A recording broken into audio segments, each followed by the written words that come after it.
times, he's had a constant relationship to Great Britain and America and Europe, and indeed the whole world, over, I guess, 40 years, since the 60s. I first knew and met Kurokawa at a Team 10 meeting in 1966. And Team 10, as you know, was a revisionist arm of the CIA, the CIAM.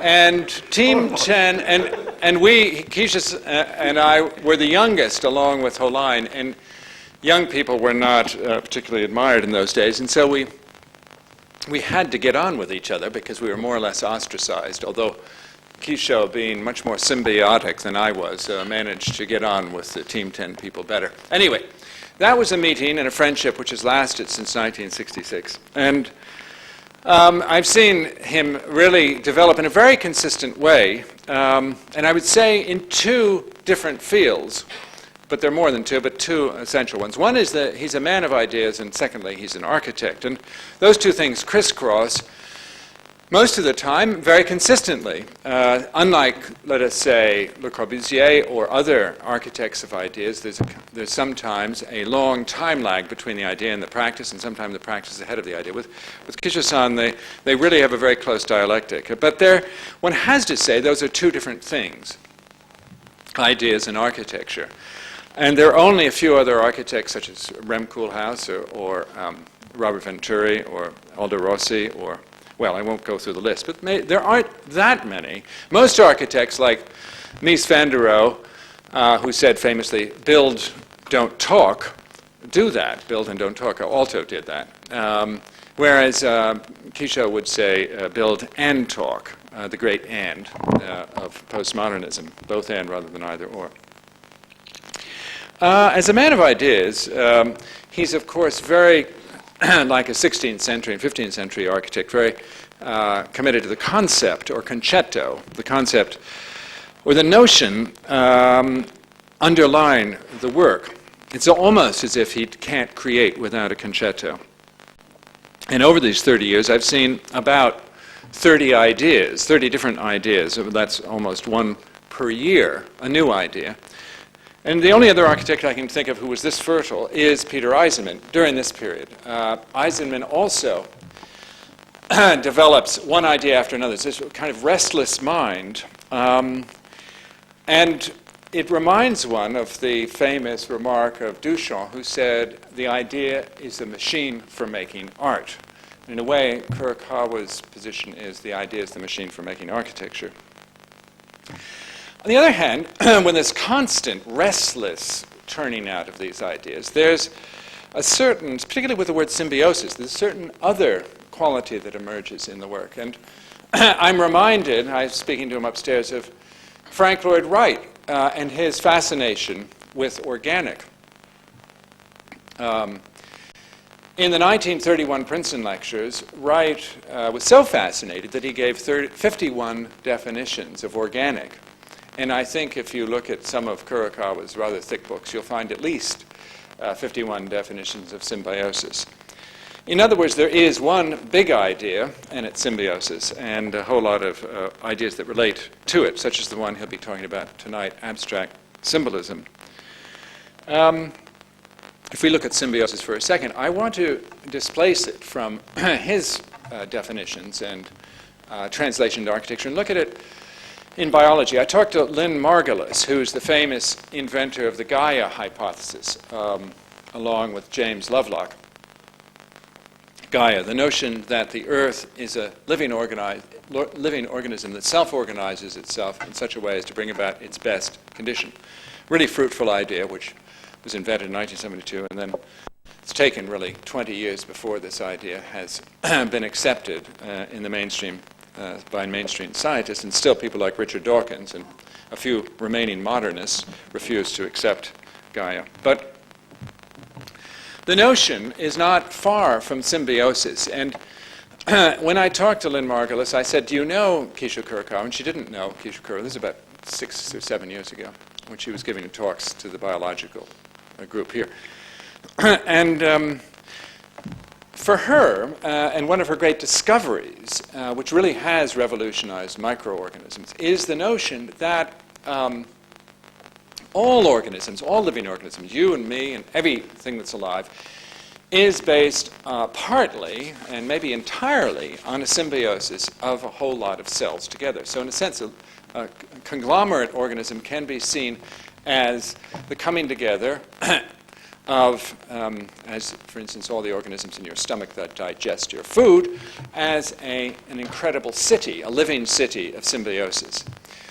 And we're beginning to see the environment very much in that way, in Gaia as a self-organizing system. And she even said, well, if you look at the evolution of life, right back to the first unitary singular cell organism, and then you get a moving cell, the flagellum, you get a symbiosis between those two most primitive forms of life. So it's a very powerful idea, coming partly from biology. But what's also interesting is the way that Kurokawa extends it. And extends it he does. In other words, he really takes it out of the biological context, I think he will tell us tonight, and says that it's a much greater idea than its origins. He extends it into, for instance, politics. When I knew him in the 70s, when I was interviewing him in the 70s, he talked about the relation between Russia and America during the Cold War as antagonistic coexistence.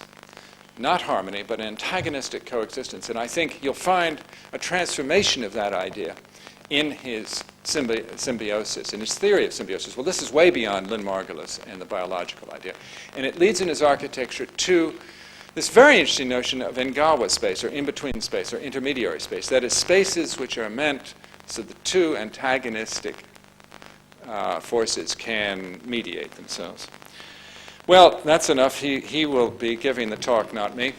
But I wanted to put this in a historical context and say what's strange, and listen to it tonight, is the relationship between all of that and abstract symbolism. Because if, in a sense, he is the postmodernist of Japan in formulating these ideas about life and so on, then abstract symbolism is very close to a modernist, universalist notion. And I'm sure he will now disagree with that. Kisho.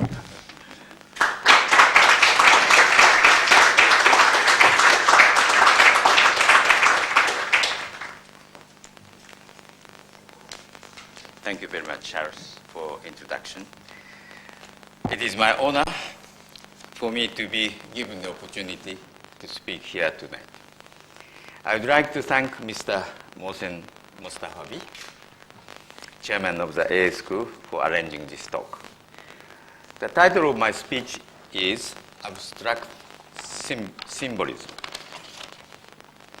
It was in 1959, 1 year before the start of the metabolism movement, I declared that the world will make a paradigm shift from the age of machine principle to the age of life principle. The key concepts I have advocated since are metabolism, recycle, information, metamorphosis, the relation, intermediary space, and symbiosis. They are all important concepts of the principle of life. I consider abstract symbolism a morphology of architecture in the age of life principle. The common feature of the 20th century, the age of modernism, is abstraction. The abstract art movement that arose in the 20th century include cubism, structuralism, Gestalt, and purism. Slide, please.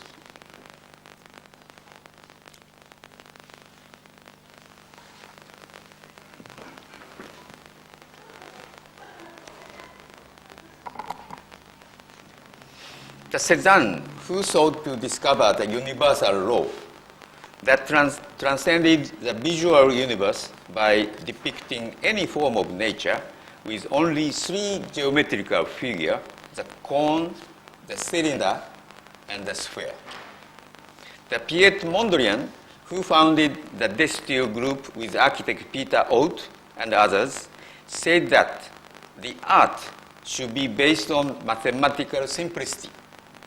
In his book, Home, Street and City, published in 1926, he writes, in order for our living environment to possess a pure and therefore a healthy and practical beauty, we must ensure that they do not merely reflect our petty, selfish emotions.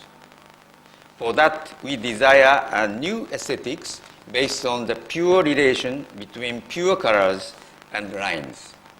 The reason is that only through the pure relation of pure structural element can pure beauty be created. The Le Corbusier called the house a machine for living. Eisenstein declared film is a machine. And Marinetti said the poem is a machine. The tendency toward abstraction in the 20th century was created from the longing for a future that would be produced by the machine, in other words, by industrial society. The international style that architecture aimed at was believed in particular to be an universal style that would be spread throughout the world by industrial products. The 20th century has been governed by Eurocentrism and Logos-centrism. Modernism cannot continue as it is without revision into the 21st century by clarifying what part of the legacy of modern architecture is worth preserving and what must be revised. Jacques Derrida's deconstruction is a philosophical deconstructionism, not a method for formative expression.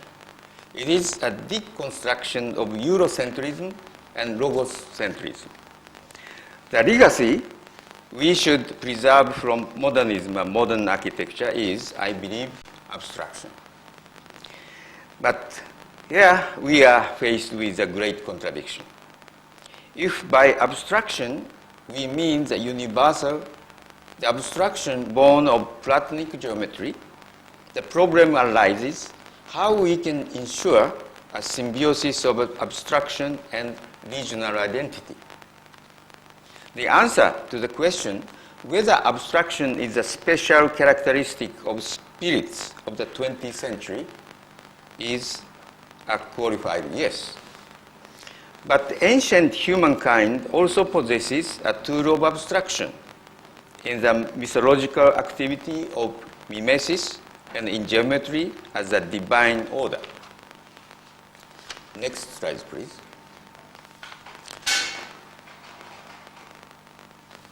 Without high level of knowledge of and practical ability in geometrical and surveillance, the Great Pyramid of Giza would never have built. Then why was the pyramid built in form of pure geometrical figure? Perhaps because the ancient perceived the absolute order of cosmos in pure geometrical figures. We may suppose this form and strong attachment to geometry and geometrical forms around the world and in all periods.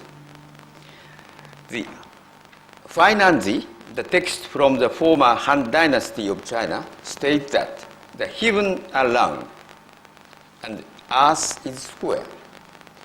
The cosmological belief dating back to the former Han Dynasty continued to influence Chinese city design and architectural form in later ages. Next.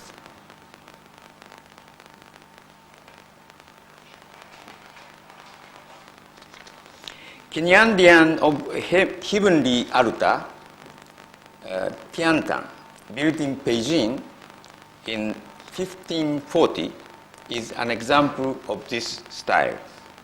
Round and rectangular geometrical form can be found in the Buddhist cosmology represented in mandala. Next. The cubic of the dome of Pantheon in Rome and the circular entrance in its peak are tribute to Platonic geometry and to the spirits of the classic age. According to Gombrich's symbolic image, the word he who has not mastered Platonic geometry need not enter here, hung above the entrance to Plato's academy. The rules of geometry were inherited first by Euclid and then by rational sciences of the modern age. Next. Origin of the ellipse can be traced to the 16th century when the astronomer Johannes Kepler discovered the elliptical orbit of stars in 1609, and the perception of the new geometrical shape helped to distinguish the shape of Baroque architecture. Next.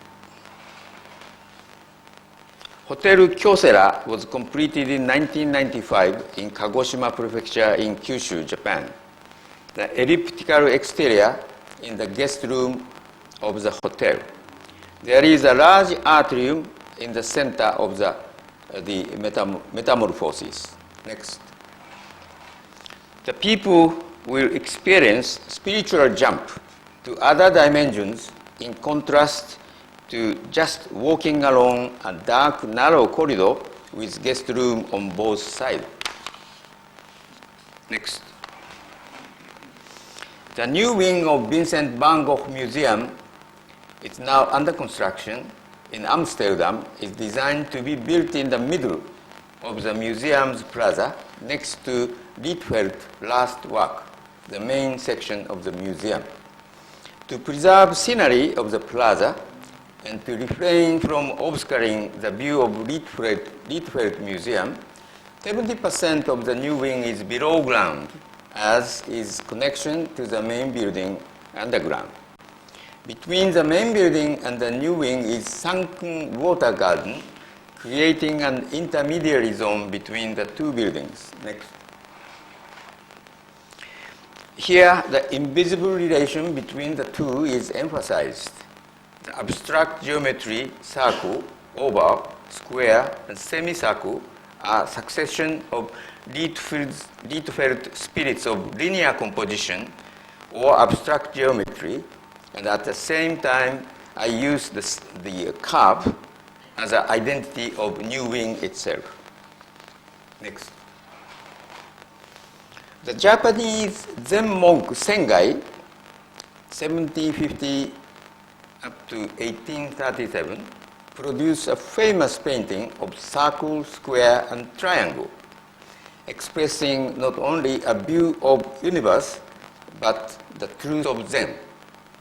The Le Corbusier, in his Esprit Nouveau, explains as a lesson of Roma, classical architecture in terms of geometry of cylinders, pyramid, cubic, and sphere. Next.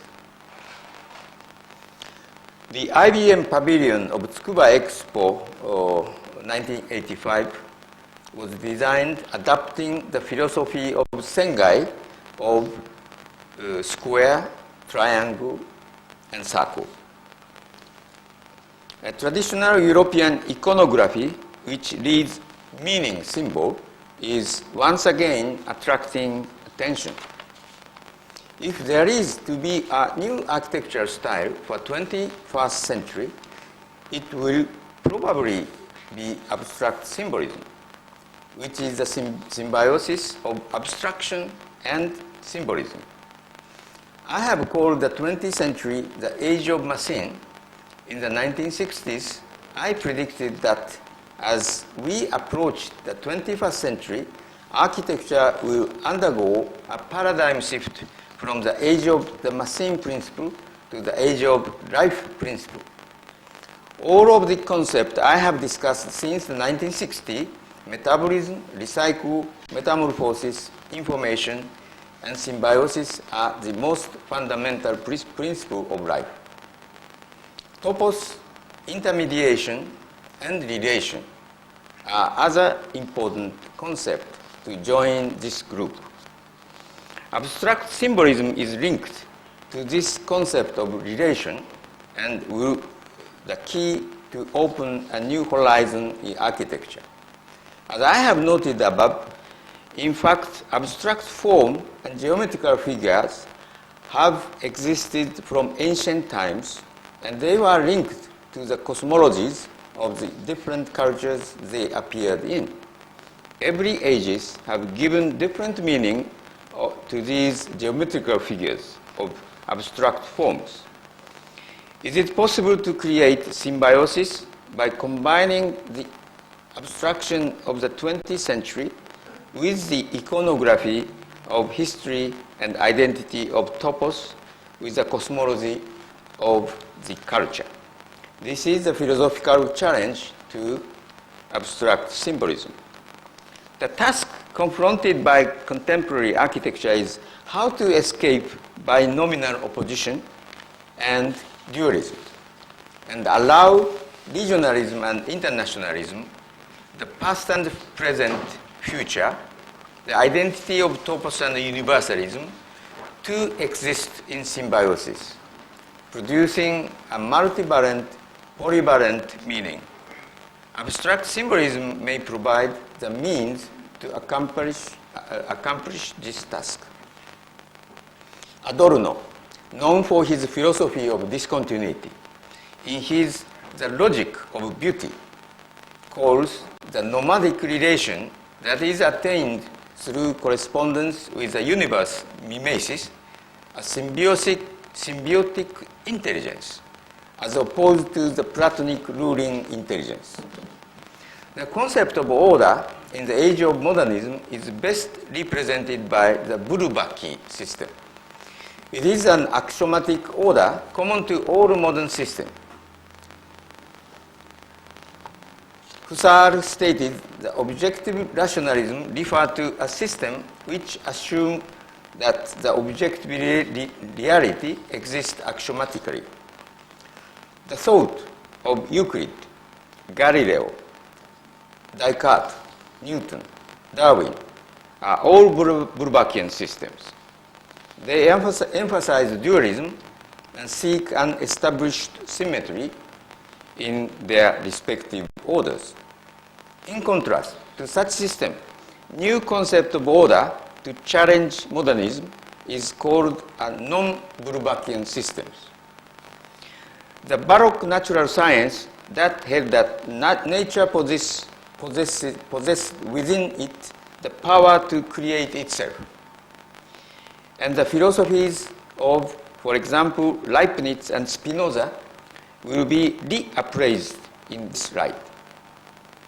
The implicated order proposed by the new science of David Bohm, Kestrel's Holon, fractal geometry of Mandelbrot, Prigoghine's dissipative structure, Haken's synergetics, Edgar Morin's theory of noise, and my philosophy of symbiosis are all non-Bourbakian systems. What all these share is that deconstructed parts are independent and at the same time create a dynamic, floating, and ever-changing order, or that they aim for an order in which the part and the whole are in mutually subsidiary relationship. For example, the word holon has a simultaneous and double meaning of whole and part. In Japanese art, the greatest energy is poured into the invisible space between objects in order to determine their position or relation. In other words, it is not the object, but their relationships that are the source of meaning. There are many examples of this. The stone garden at Ryoanji, the game of Go, calligraphy, and the Siamese Senuhima, or a moment of stillness, the silent interval in Japanese music called Ma. Next. The arrangement of the stones in the sand garden of Ryoanji Temple in Kyoto is an expression of the spirits of relation. The creativity of the artist who designed the garden is concentrated more on the relation of the stones than their own shapes. In the game of Go, next please. In the game of Go, popular in China, Japan, anticipating the opponent's strategy as he places his stone on the board is important. This makes Go the original game of relation.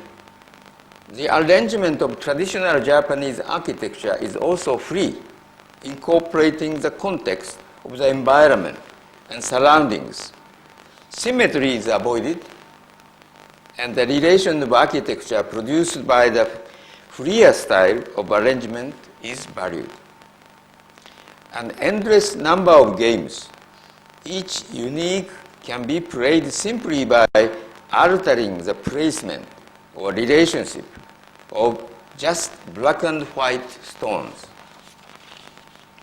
In the aesthetics of the traditional Japanese dramatic art called no play, the interval of silence between words, which is called senuhima, the interval when nothing is done, was highly regarded. The blank, white space between stroke of calligraphy is also another example of intermediate space. All of these are reflection of the Japanese aesthetics of asymmetry. We can call this art of relationship. I was exploring the possibilities of combining modern abstraction and ancient views of the cosmos as a kind of double code to be embodied in architecture.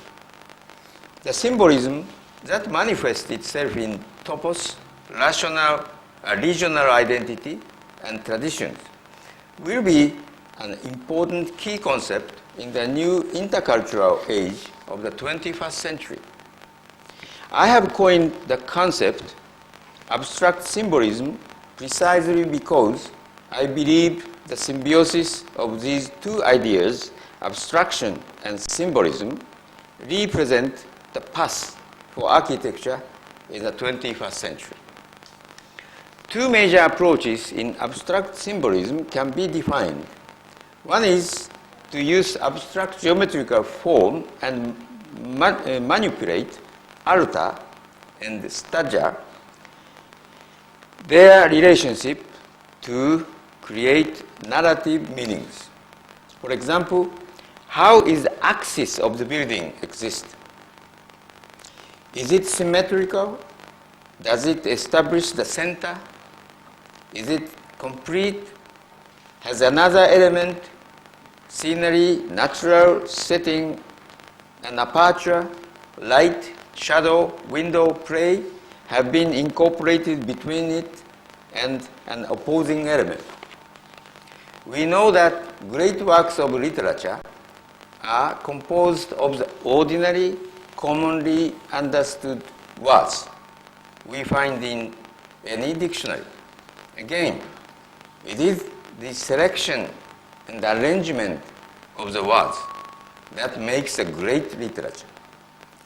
The equivalent in architecture is to employ such geometrical abstraction as a helix, cone, cylinder, the four-sided and three-sided pyramid, or square, triangle, circle, oval, lattice, to express topos, regionalism, a view of universe. The first method is to attempt creating architecture of abstract symbolism by seeking to create symbolic significance through the employment and manipulation of abstract geometrical form. Next. Next. The Ehime Prefecture Museum of General Science, completed 3 years ago, is an example of a building segmented into abstract geometrical shaped crescent, spheres, rectangles, cones, and triangles. Each of the independent segments has a specific function: administrative office, exhibition wing, educational wing, planetarium, multi-level parking lot, and so on. Next. These segmented fragments are placed freely on the site so that they will blend in with the natural environment and existing symbiosis with it. Next. In this work, the empty in-between space separating fragment from fragment has the same important significance as the white space in works of calligraphy. Next. Next. Next. Finishing of the exterior wall is concrete with titanium chips. Next. This is the entrance hall of the cone shape. Next. The detail of handrail, sash, and space. Next. Detail of a facade. Next. Interior space. Next. The memorial hall of Shirase expeditionary party to the South Pole is a small memorial hall dedicated to the first Japanese expedition to the South Pole. I have used pure geometrical forms such as cone, sphere, and the cone is off-centered, and the large section of circular exhibition room is cut off as a rejection of completion or perfection. Cones and circle can be used to produce a variety of meanings, such as an orbit of the planet or an iceberg. Next. Next. Next. Next. Next. A Fukui Prefecture Museum of Dinosaurs will be completed year 2000. It's the first museum of dinosaurs in Japan.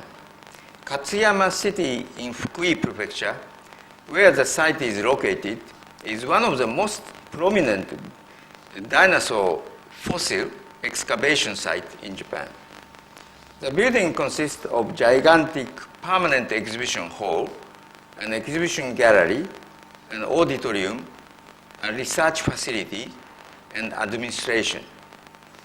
The permanent exhibition hall is a rotated ellipse, and the other facilities are located in a low-rise park.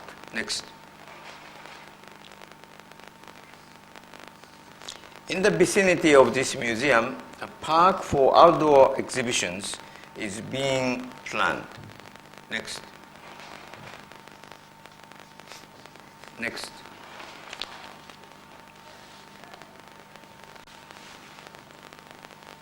This is the parking space, entranceway. We have auditorium and the laboratories and institute, then going into the permanent exhibition space. Next. The Oita main stadium is one of the 15 stadiums to be constructed for the World Cup soccer in the year 2002. The stadium will provide 43,000 seats, and the seating is designed to open and close. The stadium and surrounding athletic facility are comprised of sphere and cones expressing abstract symbolism. Next. The construction will start next year. These forms are embedded into the undulating topography of the sports park. Next. This is entranceway to the stadium. The second method of achieving abstract symbolism is to abstract historical symbols, which approaches the same goal from the opposite direction. Following this method, an architecture of abstract symbolism is created by abstraction of symbolic forms, symbolic signs, traditional symbols, through the process of intellectual manipulation or sophistication of forms. I would like to explore this second approach. Next. The Museum of Modern Art, Wakayama Prefecture, and Wakayama Prefecture Museum of History were completed in 1994.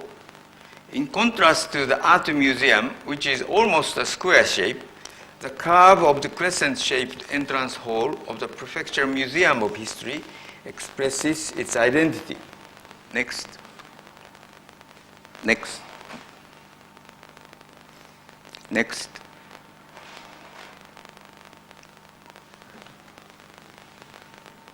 This is a traditional Wakayama castle.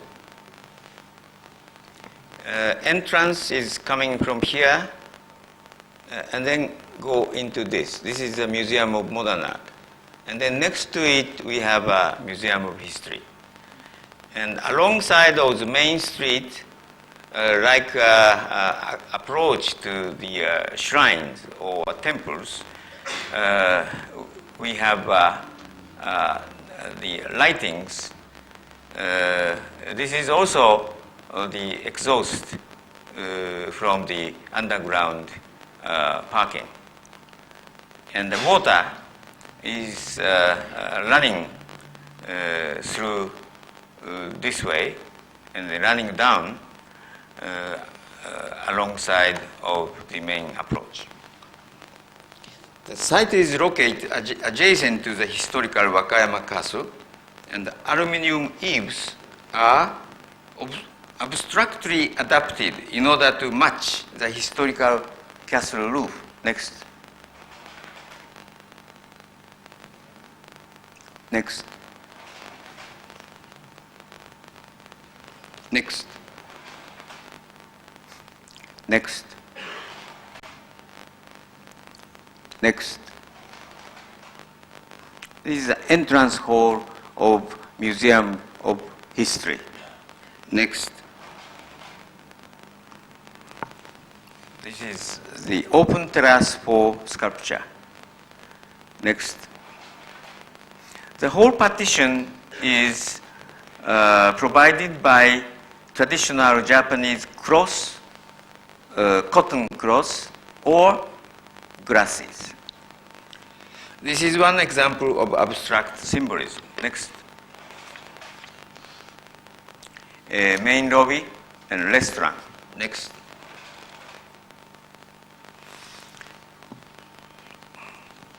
The preservation of historical architecture is important, precisely because the buildings are witness to the spirits of the age in which they were built.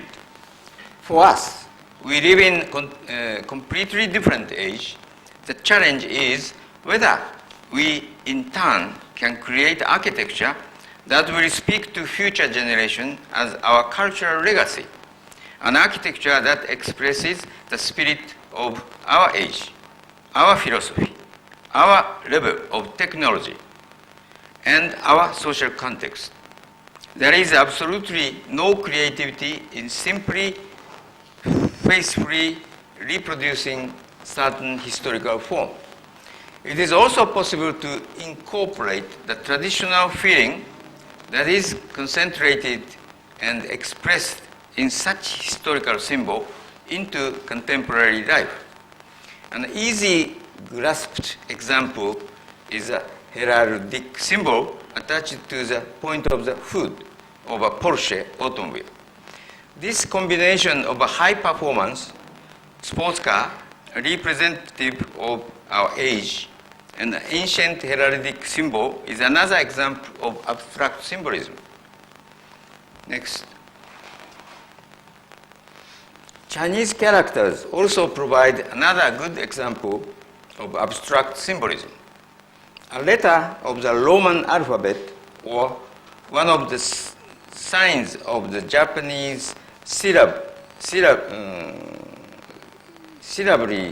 katakana in Japanese has no independent meaning.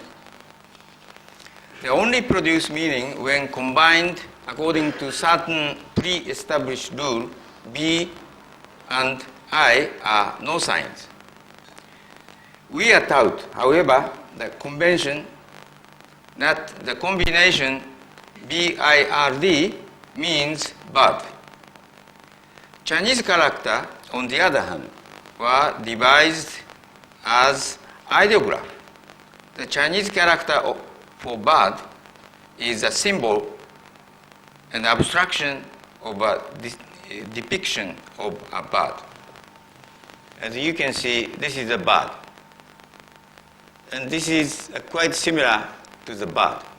And finally, we are using this letter, but we can see this is an abstraction of bird. Such historical symbol as patterns, decorative motif, and family crest are like Chinese characters in that many of them are abstract symbols derived from meaningful form. The signs express a clear, established, and shared meaning to all. A traffic sign is a good example. A red traffic light always and only means stop. And it needs no further interpretation. No one reads the statute books with excitement that one might read a novel, with perhaps exception of the legal expert or a criminal. That is only natural when we consider that laws are recorded with great care so that all will read the law with the same interpretation and find in them the same universal significance. But literature, in contrast, is written in such a way so that each person who reads it can interpret it and assign meaning to it in a unique personal fashion. The writer, of course, provides his work with his own thought and feelings, but the meaning found in it by his readers and their interpretation of the work do not necessarily match his own. Whether painting or music or whatever art form, greater the work of art, the greater multivalence and ambivalence it possesses. The greater its depth, which allows its readers, viewers, listeners, greater freedom of interpretation. There are visible traditions and invisible traditions. Architecture, painting, craft, decoration, gardens, and such performing art, no kabuki, classic Japanese dance, are all visible traditions. But we also have invisible traditions. Ideas, philosophies, religions, aesthetic sensibilities, lifestyle, code of etiquette, the skills are all invisible traditions. On a broader level, civilization as a whole is just such an invisible tradition. The people of each nation and culture have, over their long histories, incorporated a distinct set of receptors in their communal DNA. In other words, each of us living today has been born with an invisible tradition coded into our DNA. Compared to the cultural tradition of the West, the cultural tradition of Japan or Orient is unquestionably more spiritual. In making this argument, I frequently point to the contrast between Ise Shrine and the Parthenon. Next. The Japanese regard the Ise Shrine as a work of traditional architecture with a history of 1,300 years. And Todaiji, as one of the world's oldest wooden buildings, dating from the Nara period, it also has the history of 1,200 years. Next.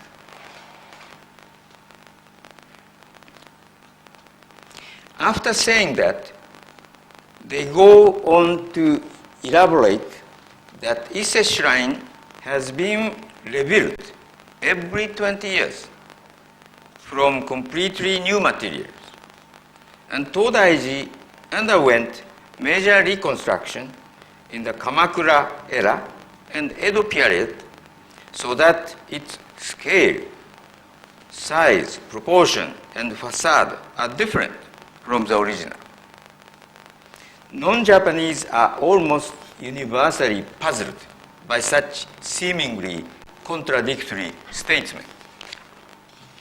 In Western culture, a work must exist in its original form and material to be considered authentic.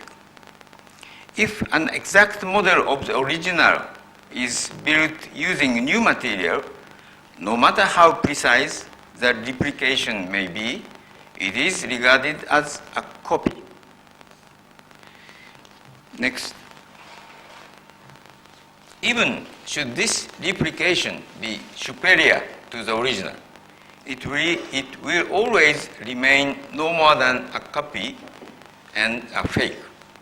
If, for example, I built a new Parthenon next to the original Parthenon, using precisely the same material that original was built of and reproducing it in every detail, it would still be ridiculous as no more than a clever fake. This represents the difference between the way the West and Japan regard cultural transmission. The West seeks to hand down the actual physical original, while Japan hands down the ideas, aesthetic sensibilities, spirit, and technique that are behind the physical creation, placing greater importance on the invisible tradition and making every effort to keeping it alive. The importance that Japanese culture places on the invisible tradition open up enormous possibilities for the transmission of traditional culture to contemporary architecture. Many of distinctive characteristics of Japanese culture belonging to the categories of thought, philosophy, religion, code of manners and sensibilities, all aspects of invisible spiritual tradition. The aesthetics of using material in their natural state, great attention to detail, Buddhist idea that all living things possess the Buddha nature, the philosophy of consciousness only, which resolves opposite in symbiotic relation, abuse of architecture and human beings as a part of natural world, a curiosity that encourages adoption of foreign cultures and new technologies, a concept of space as a multivalent and ambivalent, a style of communication that values emotion along with reason, and a high regard for intermediate zone and ambiguity. Of course, visual tradition and invisible tradition are both aspects of culture. But for architects and artists, whose role is to carry on the cultural tradition through their means of expression, transmission of the invisible tradition is the central issue. Architecture is the expression of thought, expression of the spirit of the age. Since that is the case, our creative role is, while inheriting our invisible cultural tradition, to employ the most advanced technologies and materials of our own time to symbolically express the thought and spirits of our age. Since industrial design is by its very nature universal, we must ask the question whether there is any distinctly Japanese identity in Japanese designed industrial product. The answer is yes. An American remarked to me once that just as Japanese love to take baths every day, Japanese car seems to like being washed every day. He said that whenever he drove a Japanese car, he felt the inexplicable desire to wash it. Japanese aesthetic sensibilities and ideas are, without a doubt, expressed in Japanese-made product. The path of abstract symbolism, in which the most advanced technologies and material are employed to express the invisible tradition, the spiritual tradition, is open to us. I contributed to an article entitled From the Age of the Machine Principle to the Age of Life Principle. In that article, I noted that new studies in various fields were moving beyond modernism in a paradigm shift from Bulbackian system to a non-Bulbackian systems. The dualism that lies at the root of modernism is being dismantled on all fronts. In all fields of study, biology, physics, particle physics, mathematics, and philosophy, theory of symbiosis is being confirmed. Fractal geometry and non-Bulbackian system will make the symbiosis of abstraction and symbolism. In other words, abstract symbolism possible. Until just recently, the concept of organic architecture was much discussed. It referred to the work of architects who wish to liberate design from the constraint of geometry and make use of free natural forms. The works of such architects as Frank Lloyd Wright, Alvar Aalto, Bruce Goff, Paolo Soleri were often described in terms of the concept of organic architecture. The leaders of the modern architecture movement regarded the architects who created these emotional charged works of organic architecture as too individualistic, symbolic, and pretentious. One of the reasons of that reaction was that modern age was based on industrial society. Precision, homogenization, and universality were characteristic of the spirit of the age, of the machine, and spirit of perfectly suited to industrial society. That is why the leaders of the modern architecture movement rejected decorative craftsmanship, personality, regionalism, and the symbolism of any particular culture, labeled all such things as anti-modern, and regarded organic architecture as impure. But in the latter period of modernism, the leaders themselves of modern architecture movement also began to change. Le Corbusier designed the Church of Longchamp. The Gropius began to make frequent use of traditional arches of the Mid-East. Industrial society had left the leaders of modern architecture behind and rushed on to the capitalism that places the highest value on homogenization and maximum profit. The universality that was supposed to liberate people from feudalism met with resistance from the masses, who were supposed to be its comrades and allies in search of an identity. It was not up to challenge. Art and culture are themselves identities, and they have little use for the concept of universality. The latter period of transformation and chaos in modernism and modern architecture was also related to invisible technologies. The age of machine began with the visible technology of steam engine moving on to automobiles, locomotives, aircraft, giant bridges throughout the spirits of the modern age was expressed in these visible technologies. Giant bridges, skyscrapers, the buildings with exposed structure like the Hong Kong Shanghai Bank, and dome architecture came to be called high-tech architecture and have been regarded as heaven sent by modern architecture. But do such buildings actually use the most advanced technology available to us? The answer is no. We have already entered the age of invisible technologies. The main technologies responsible for the development of information society, the biotechnology, computer communication, life science, satellite communication, micro machines have penetrated deeply into our daily lives. And these are all invisible technology. Next. The leading technology of each era have always given birth to new architecture.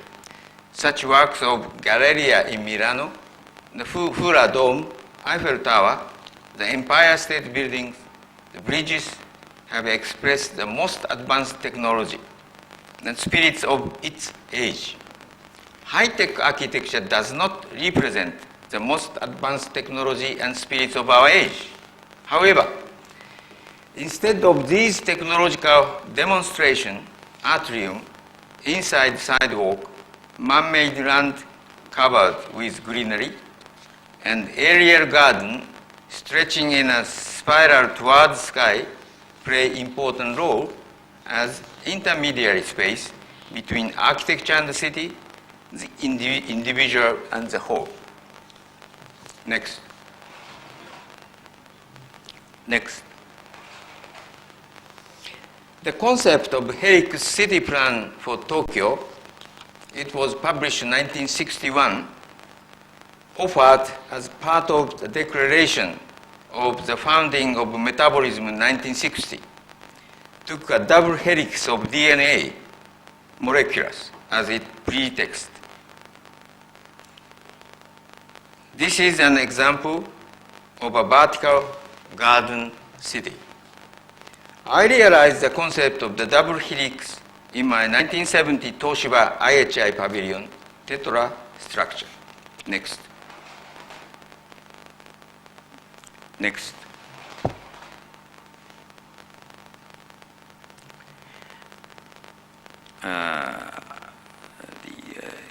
Double helix is a mega structure including the elevator. But at that moment, elevator cannot go spiral. But now, fortunately, we got the technology of superconductor elevator that has no wire, so we can realize in near future this project. And the idea of this is symbiosis of nature and high-tech technology, because each man-made terrace with soil has independent houses.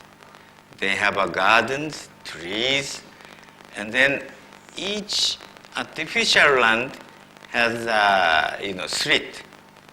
So natural wind passing through the architecture, and from the backside of the garden, you can always enjoy fishing. So this is really the living in high-tech city, but also symbiotic relation with nature. And the bottom part is a harbor for yacht and ships. And then we have the vertical corridors, elevators, and then these, the node. This is the common space for the shopping, public space, etc. Next.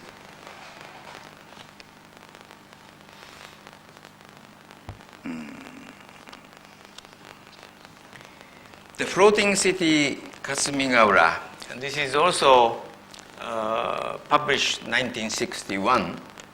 This project is floating city helix megastructure for Kasumigaura Lake, north part of Tokyo. The top of the structure is a street for cars. This is the highway, and there's the lamps going up to the roofs. They have a 6th-floor garage in this structure, and then they have a harbor on the lakes, and again they have a helix type of elevators. Project is floating city helix megastructure for Kasumigaura Lake, and the structure can be changed or expand or growing into the horizontal way or vertical way.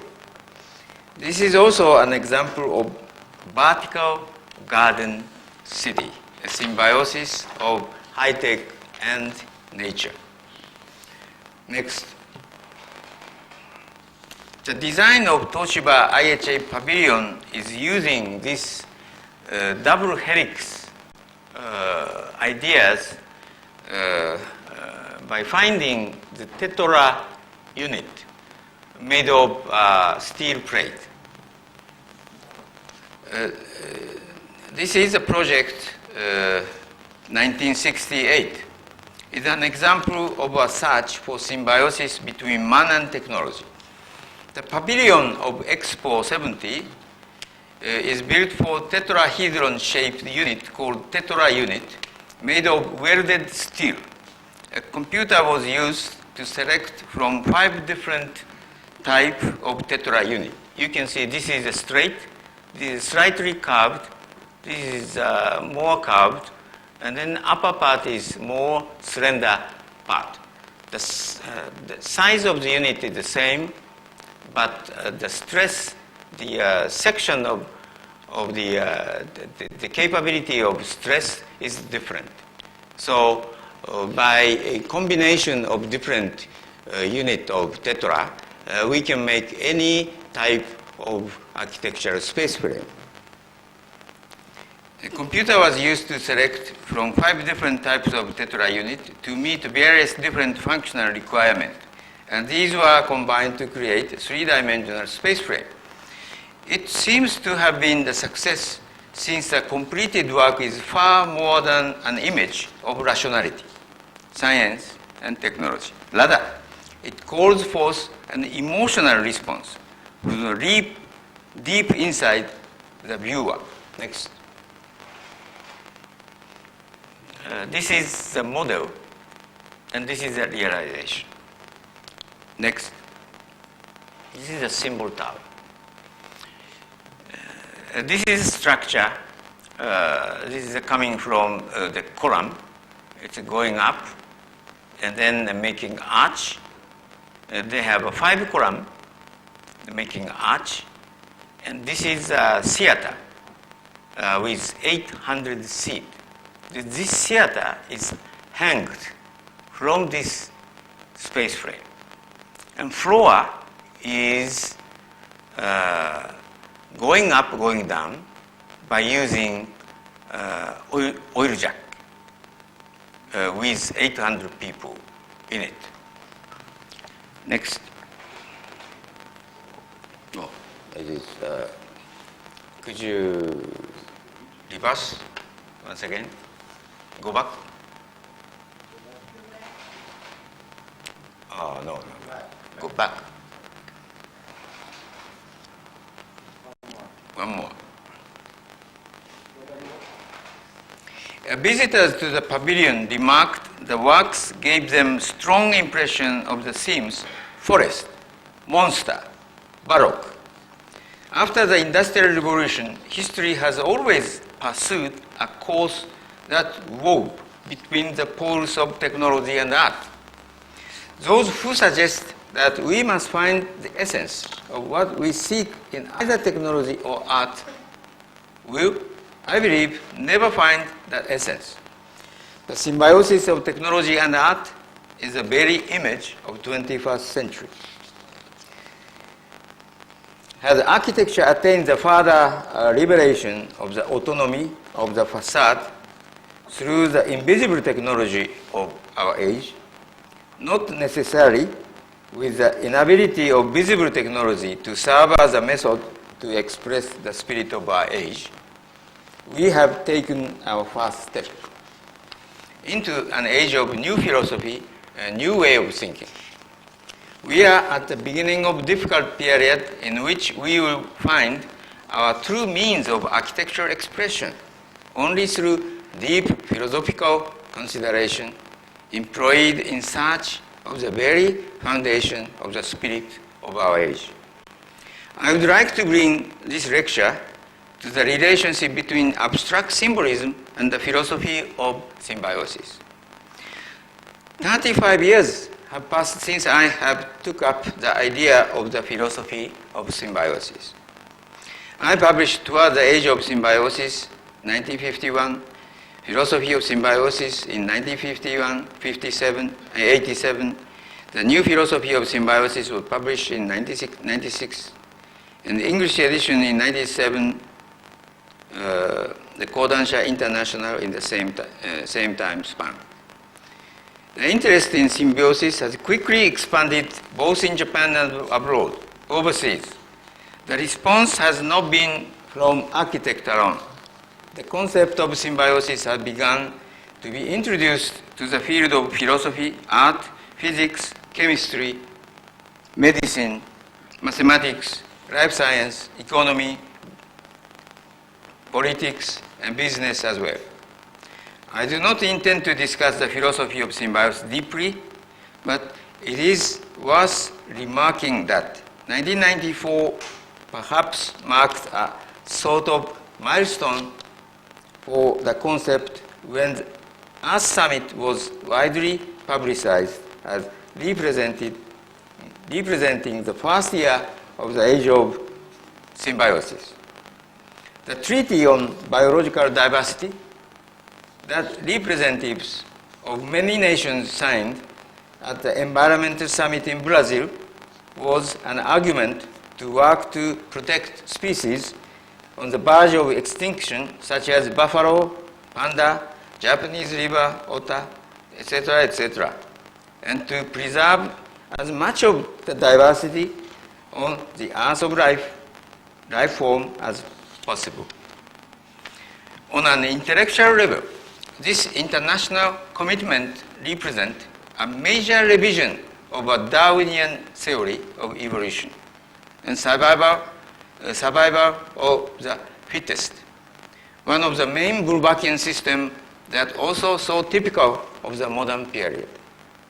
No one would deny that Darwin's theory of evolution, in particular the idea of natural law of the survival of fittest, served as an analogy that support and justify the domination of giant nation with army like United States. That in fact is why the nations of the third world, which are seeking to preserve cultural diversity, were the main force behind the adoption of the Treaty on Biological Diversity. And still United States government hesitating to sign this treaty. The philosophy of symbiosis seeks the symbiosis of all different cultures on Earth and forces reconsideration of Eurocentrism, logocentrism, and rationalistic dualism.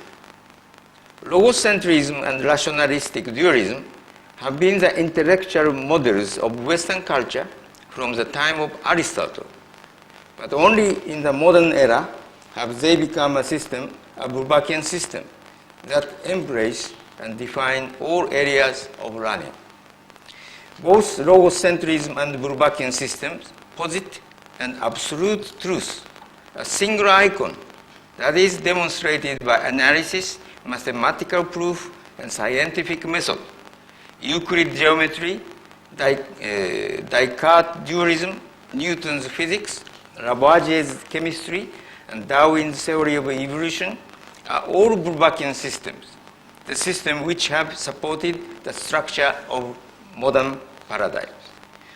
As opposed to Bourbackian method of planning, in which a total outline is first established, a non-Bourbackian system employs the method of moving toward a whole by creating relationship among deconstructed, dissipated parts. Whatever the age, it is possible for great change to take part in one area of human endeavor, whether it be politics, economics, art, or culture, without occurrence of a paradigm shift that transforms the character of the age as a whole. Today, our age is clearly shifting in its entirety.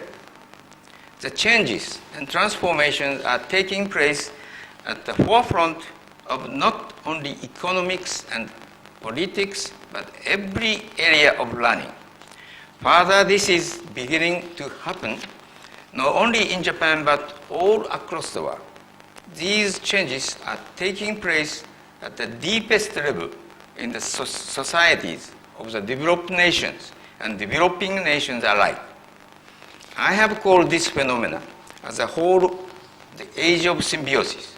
What kind of system will be non-Bourbackian system that support this new age be fractal geometry, the Holon synchronicity, the soliton wave are attracting attention as a key concept of the new age.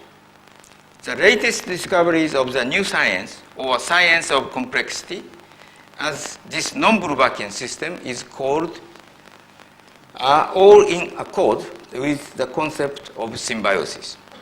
For example, the theory of serial symbiotic evolution by American biologist Margulis as a major revision of Darwinism is attracting attention worldwide. Margulis hypothesizes that there were certain protonuclear organisms consisting of cells without nuclei, bacteria, and algae are examples. These entities metabolized carbon and hydrogen compound as well as carbon dioxide in the atmosphere. When they had used all of the available carbon dioxide in the atmosphere and oxygen sulfide in the earth, they turned to the primitive seeds as a source of life. These chlorophyll-containing bacteria that had spread all over the earth gave off oxygen as one of the waste products of their metabolism. Oxygen was virulent poison to other organisms at this time, and the majority of life of Earth was exterminated. But some of the protonuclear organisms adapted to the presence of oxygen and survived, spreading over the Earth. At the same time, there were organisms with nuclei. At the stage when there was still only a small percentage of oxygen in the air, the oxygen-adapted protonuclei organism entered the cells of the nuclear organisms and created the mitochondria in symbiotic relation. Then a part of the cell that can make use of oxygen in its metabolic process. This compound organism in turn created the first stable oxygen-consuming one-cell organisms. This is the serial symbiosis put forth by Margulis, biologist, as alternatives to Darwin's theory of evolution based on genetic mutation and survival of the fittest. The word fractal derives from the Latin fructus, meaning irregular. The idea of new geometry called fractal geometry was first proposed by mathematician Mandelbrot in 1975. From the perspective of Cartesian reductionism, any complex nonlinear realm is regarded as chaos or disorder and is excluded from consideration by science and reason. For example, ocean currents, the shapes of clouds, the forms of mountain range, or in the body, the structure of the brain or circulatory systems are all considered irregular or random form that cannot be recorded in any scientific or quantifiable manner.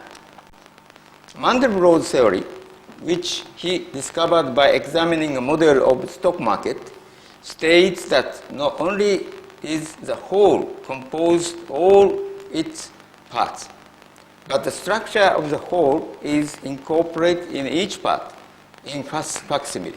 In addition, complex natural form that could not fully be described in Euclidean geometry could be described in terms of this new fractal geometry. The fractal is a shape in which a relationship where the part includes the whole is continuous endlessly.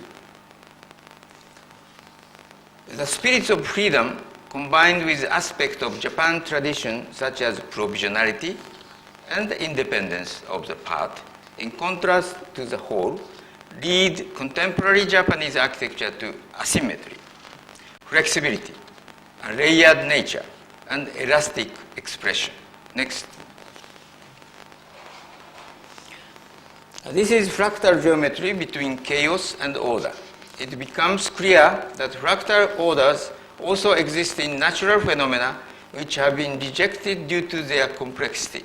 Fractal geometry, located in the intermediate space between chaos and order, is the principle of life itself. The architecture in the age of life will also develop on the basis of this fractal geometry. This furniture called Fractal series is produced by a German furniture company. Next. Next. Next.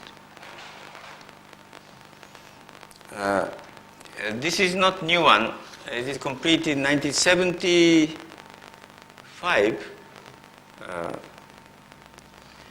This is underground theater in the Fukuoka Bank. But interior space is based on fractal geometry. Next. The curved facade of the Saitama Prefecture Museum. Next. The fractal curve of the entrance facade. Next. Fractal curve of Nagoya Museum of Modern Art. Next. Fractal curve of the Museum of Hiroshima Contemporary Art. Next. Fractal curve of public housing in Nara City. Next. Next. Fractal curve of the counter and the fractal curve of stone bench. It presents a symbiosis of part and the whole, or symbiosis of order and disorder. And it is this symbiosis that creates a steady state. The pulse of the human body, for example, is not a completely regular phenomenon. On the contrary, a subtle fractal variation and skips of the pulse are very proof of health or healthy. Arthur Koestler's concept of the holon, Patmandu word that combines whole and the part, also describe a symbiosis of part and whole, in which the whole is included inside each part. In this research on particle physics, the British physicist David Bohm calls the whole incorporated in the part implicated order. Another way of describing the symbiosis of part and whole. The concept of symbiosis is the idea that all of these new philosophies, science of complexity, and new science have in common. The much discussed soliton wave was discovered in 1834 in England when J. Scott Russell observed a single wave running down a narrow channel of water. The wave suddenly appeared on a still day, and it continued for 2 miles without diminishing in speed or changing in form. Only since 1980 has rigorous mathematical analysis been applied to this singular phenomenon.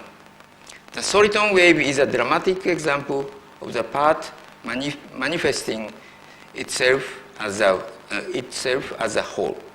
Such non-linear phenomena can be observed in air current, tides, stream mold, heat transference within bodies, supercurrent, superconductors, and many other systems.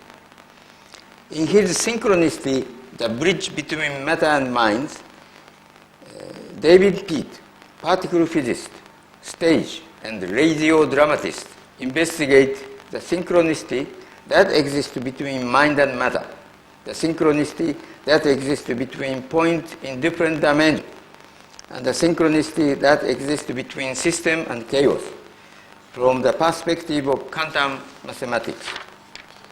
Peat discussed biologist Rupert Sheldrake's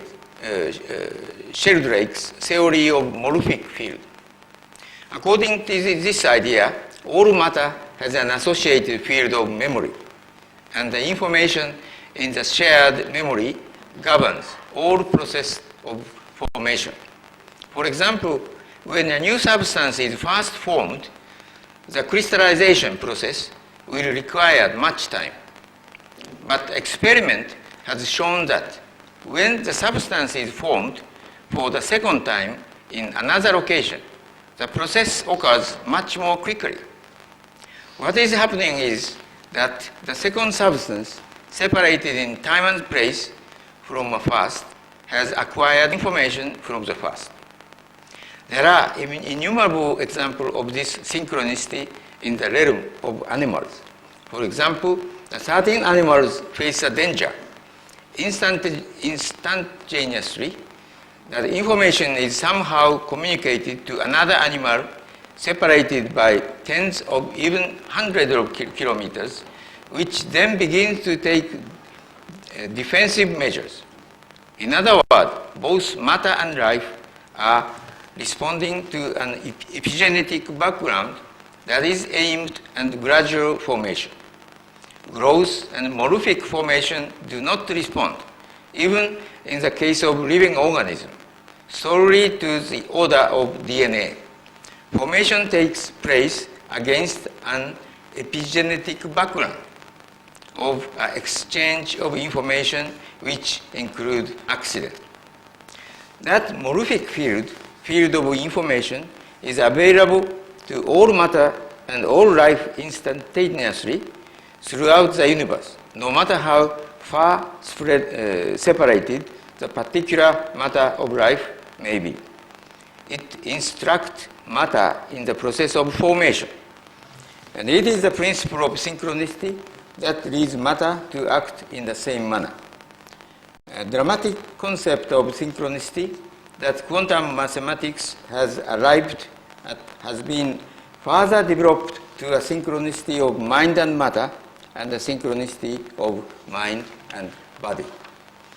Sympathetic phenomena such as soliton, revealed by Harken's synergetics, Bernard instability, discovered by Prigogine, and French physicist Bernard are clearly linked to synchronicity.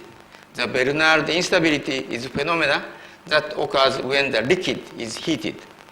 As it gradually begins to boil and confuse the mix of whirlpool eddies and vortexes of different thicknesses form in chaotic fashion.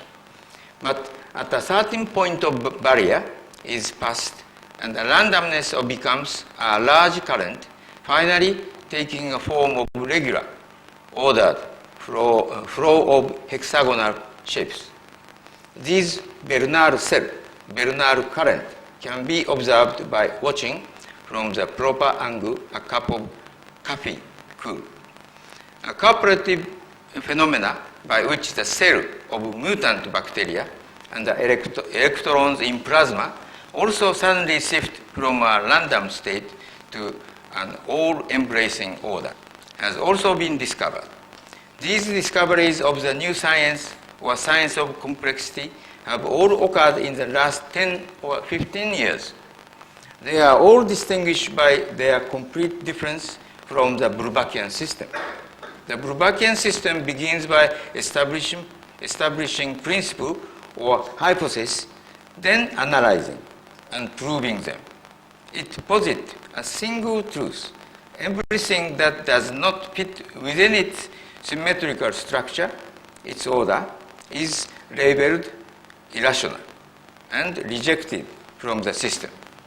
It is constructed clearly and rationally through antinomial opposition and dualism. What all of these non-Brubachian systems have in common is asymmetrical structure and orders that incorporate noise and randomness, orders that are interrupted and nonlinear, and symbiotic order and reject binomial opposition and dualism.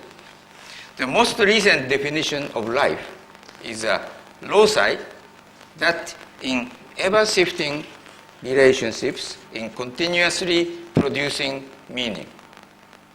Even the link between one human cell and another is not a physical or mechanical link, but a flexible link of information.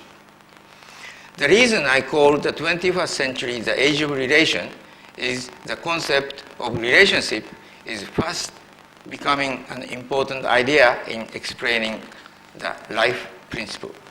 The lifestyle of the age of life principle will be the individual's relationships with other people, and his freedom of movement will be valued instead. In 1969, I wrote a book called Homo Movens. It is moving people. And in 1989, I wrote a series of this book titled The Age of the New Nomads. Both of these predicted the arrival of an age in which relationships and movement would be of the highest value. For nomadic people who are always on the move, ability to be aware as soon as possible of other group with which they might come into contact, and to know whether those groups are friend or enemy is very important. In addition, the survival of the tribe, of the nation, may depend upon predicting the weather through the direction of feel of the wind, of knowing where the sufficient grass of the grazing is located. In order to preserve the order of one's house, one's tribe, one's nation, while constantly on the move, all of the people must be extremely sensitive to human relationships and possesses a sharp awareness of their environment and climate. In the borderless 21st century, this sensitivity to relationship will be important to us all. If architecture is to express the spirit of its age, from now on, our architecture will be an architecture of relationships. The recognition of differences, recognition of plurality is equivalent to valuing relationships with others. As we make our way through the borderless world, the relationships that we create, as we constantly reaffirm our relation with our fellows and our allies, and keep close watch on the distance we keep from our enemies, will always be fluid and infinitely complex. Abstract symbolism places the greatest importance on the relations created between a variety of deconstructed elements and spaces by their placement, embodies the mood, atmosphere, the sense of space, the meaning that are created by the placement and the relation of various elements and spaces, rather than simply trying to express meaning through independent space alone. They symbolize the dynamic flowing field that is life. The element employed, the axis of the situation are twisted, bent, displaced, or tilted, and different materials and noise are introduced. As I have demonstrated earlier, these elements are deeply rooted in Japanese culture. Abstract symbolism comprises to a Japanese contribution to the methodology of creating architecture in the 21st century. Next. The Pacific Tower in Paris is located adjacent to the Grand Arch, which I was one of the jury members for its design competition. Pacific Tower plays a supporting performance to the Grand Arch. Right-hand side is the Pacific Tower, which I designed, and the left tower is a 400-meter tower proposed by Jean Nouvel. The crescent-shaped building is an asymmetrical gate. I have abstractly quoted the Japanese curved bridges, next please, in the pedestrian passageway over the express way leading to Balmi district. Next. And abstractly quoted the Japanese garden occupied the rooftop. Next. Next. The intermediate zone play an important role in achieving the symbiosis of interior and exterior space. Next. The Senkantei is a rest area located inside of Himeji Castle Park, a World Heritage. Man-made pond is a flowing stream, and the rest area and the restroom are placed separately at each end. These two facilities are both the shape of cut sphere, but different finishing techniques are used, such as tiling, exposed concrete, and glass curtain wall, placed to create a slight strained relationships between the two facilities. This is also architecture of abstract symbolism and architecture of relation. Next. Next.